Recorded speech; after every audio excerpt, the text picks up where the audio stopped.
Dessa vez, pessoal, já virando a chave aqui completamente, eu quero falar de um caso também de uma menina de 4 anos que deixou uma professora surpresa ao levar ali papelotes de cocaína, sim, de cocaína, para a escola dela.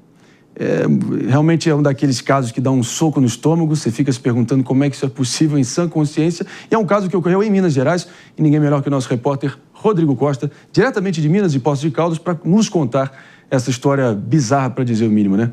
Rodrigão, você me ouve bem? Ouço bem, Marinho. Vamos lá. Bom dia para você e bom dia para todos do Morning Show. Essa criança de 4 anos levou 16 papelotes de cocaína para a escola em Itamonte, que fica aqui inclusive no sul de Minas. Segundo a menor, o material seria do pai dela. De acordo com a polícia militar, o laudo pericial confirmou a composição da substância, ou seja, a cocaína. Algumas crianças chegaram a provar esse material. A professora, ela relatou para a polícia que estava dando aula quando uma das alunas reclamou que a coleguinha tinha lhe dado um papelzinho que estava muito ruim. Ao buscar saber quem tinha dado esse papelzinho, a professora encontrou 6 papelotes com o pó dentro da mochila da criança e 9 papelotes parcialmente consumidos debaixo da cadeira em que ela estava sentada. Ao ser questionada, a criança teria dito que o material era do seu pai. Ela foi encaminhada para a coordenação da escola, que acionou os responsáveis pelos alunos da sala, onde o pó foi encontrado. As crianças foram encaminhadas, então, ao pronto-socorro da cidade de Itamonte, onde foram coletadas amostras de urina para os exames pertinentes. No entanto, Itamonte não tinha como realizar esse exame. Esse exame acabou sendo realizado por um laboratório na cidade de Taubaté, no Vale do Paraíba. O Conselho Tutelar também foi acionado por esse caso, esteve na escola, inclusive, antes da chegada da polícia e segue acompanhando o caso. Esse outro dado importante. O suspeito, o pai da menina de 4 anos, que levou os papelotes de cocaína para a escola, ele mora em Itamonte, possui 4 ocorrências policiais por tráfico de drogas e outras infrações também relacionadas à substância. A gente ressalta que ele ainda não foi localizado pela polícia e a Polícia Civil continua investigando esse caso. Marinho. Se isso aí é o fundo, se isso aí não é o fundo do poço, eu sinceramente não sei o que é. Uma criança de 4 anos. 4 anos levando um papelote de cocaína para a escola. Então, realmente, aí que o Conselho Tutelar e a infância a vara de infância e juventude de proteção a jovens e também a todo mundo ali que está nesse tipo de idade, encontre urgentemente um novo lar para essa menina, né? Rodrigo Costa, obrigado demais aí pela contribuição e vê se você traz algo um pouquinho melhor diretamente aí dos nossos irmãos mineiros no próximo programa. Mas obrigado pela presença. É isso aí. A gente já acionando aqui o nosso Guilherme Batilani, especialista mestre aí no comportamento humano.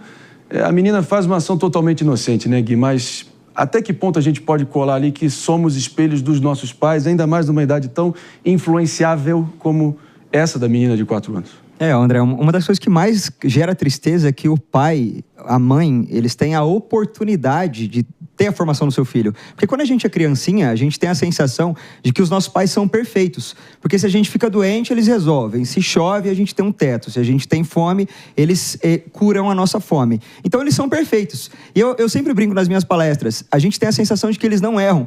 Porque toda vez que a gente comete um erro, o pai briga com a criança. Logo, adultos não erram. Então, na cabeça da criança, o pai ele é um super-herói. O pai ele é perfeito. E se o pai coloca droga na bolsa da criança, ela começa a acreditar que aquilo é normal, porque o herói da vida dela fez aquilo. E aí, a formação da criança e da adolescência é nesse momento, enquanto ele olha para cima, para os olhos do pai. Então, me deixa essa indignação da maior honra que uma pessoa pode ter, que é ter uma criança e formar a criança dela. Ele age dessa maneira. É por aí, Pepe? Eu concordo com o que colocou aqui, né? A criança, ela se inspira em alguém, né? Ela se inspira no pai, que é o super-herói, como disse o Gui aqui, né? E, de fato, é isso que acontece. E quando você vê um pai traficante, né, que tem passagem na polícia por tráfico de drogas, e mais do que tráfico de drogas, colocar a droga, né, ao alcance da criança, né? Vou nem entrar na questão... Alcance? Vou nem colocar na questão moral aqui nessa discussão, tá? Mas o fato é que deixou a droga no alcance da criança, que levou para uma escola as drogas e achou que fosse doce. Ou seja, consumiu a droga. E deu para a amiga também consumir a droga, a coleguinha da escola de 4 anos de idade, né? Então você vê, por exemplo, que esse pai está falhando e muito na educação do filho. E poderia ter sido muito pior, né? A criança poderia ter tido overdose, poderia ter morrido, né? Então, eu espero que nesse caso específico, o Conselho Tutelar haja de forma clara e eficiente, a polícia haja de forma clara e eficiente, sem discussão moral, dá até para discutir moralmente também a questão, mas é um absurdo um pai colocar a criança em risco, ainda mais a criança que tem o pai como se fosse super-herói, o pai como se fosse espelho, né?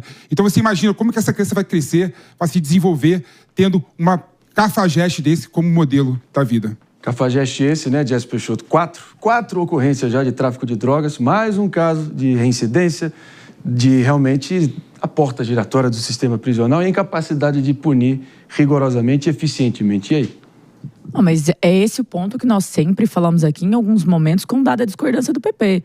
No final das contas, quando a gente olha para casos como esse, o cara que entra no sistema penitenciário, às vezes por tráfico de drogas e sai facinho, ele não é um risco só para o outro que ele vai assaltar, para o outro que ele vai vender, para o outro que ele vai drogar. Ele é um risco para a própria família.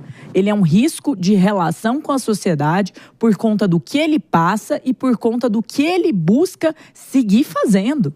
Então, aqui nós vemos o auge, que é um sujeito desse que colocou a própria filha em risco de vida. Total. E ela colocou, a partir disso, outras pessoas em risco. Com certeza ela não sabia que aquilo que era. Com certeza ela não achou que ia fazer o mal que faz. Mas por ver dentro de casa, ela espelha isso na realidade. É assim com agressão de mulheres, é assim com tantos crimes, é assim com tantas situações. É uma geração que às vezes vê no vilão do filme, o bandido do filme, a televisão, a imagem também faz isso, quem ele deve imitar. E esse é um problema da nossa sociedade, que vive uma crise moral também. Mas para passar na cabeça da menina que acabou induzindo a esse erro perigosíssimo a própria amiga, é que com certeza dentro do lar, dentro de casa, o próprio pai com certeza se referiu àquele negócio como bala em algum momento. Sendo que bala realmente é um apelido para êxtase também, para não dizer outra droga, né? Enfim, Gui, como é que você vê isso, a influência nefasta do pai dentro de casa? A gente normaliza, né, André? A gente normaliza. Exatamente. Se tem a balinha ali, se tá exposta a balinha, se tá na bolsa da criança, imagina como que não tá exposta na casa deles, né? E como a Jesse muito bem colocou, é um problema para a sociedade. Esse cara não é um problema isolado para quem ele assalta ou para quem ele entrega droga. A formação da família dele se torna um problema social, porque essa criança vai crescer. Essa criança, a formação dos valores dessa criança é a formação dos valores que o pai deu para ela. E essa criança também vai ter outra família. E vai gerar uma onda de resultados graças a essa irresponsabilidade e perversão até do próprio pai. Pois é, na formação subjetiva de todos nós... Vou te interromper brevemente, só para fazer um rápido break, só para quem está nos ouvindo pela rede Jovem Pan de Rádio Morning Show a todo vapor, volta já já. Mano, pode continuar, por favor. Marinho, na formação subjetiva de todos nós, os pais cumprem o que a psicologia chama de função paterna, que tem a ver justamente com a ideia de lei, a ideia de norte moral, aquilo que é o certo distinto do aquilo que é errado. Quando a gente tem um pai que coloca a filha exposta ao risco nesse nível, a gente precisa tratar isso como a possibilidade de homicídio. Alguém assumiu o risco de que uma criança de 4 anos consumisse tantos papelotes de cocaína. Essa criança poderia ter morrido, poderia ter levado a óbito outras colegas na escola. Então, imagine a construção moral de distinção entre certo e errado de uma criança inocente que está submetida a esse tipo de referência. Então, é muito triste e é um sinal da crise de valores que nós vivemos na nossa sociedade. Falando em crise de valores, acho que é o gancho perfeito para seguir retratando como isso é cada vez mais presente em todos os setores da sociedade, seja de relação pai para filho ou médico com paciente.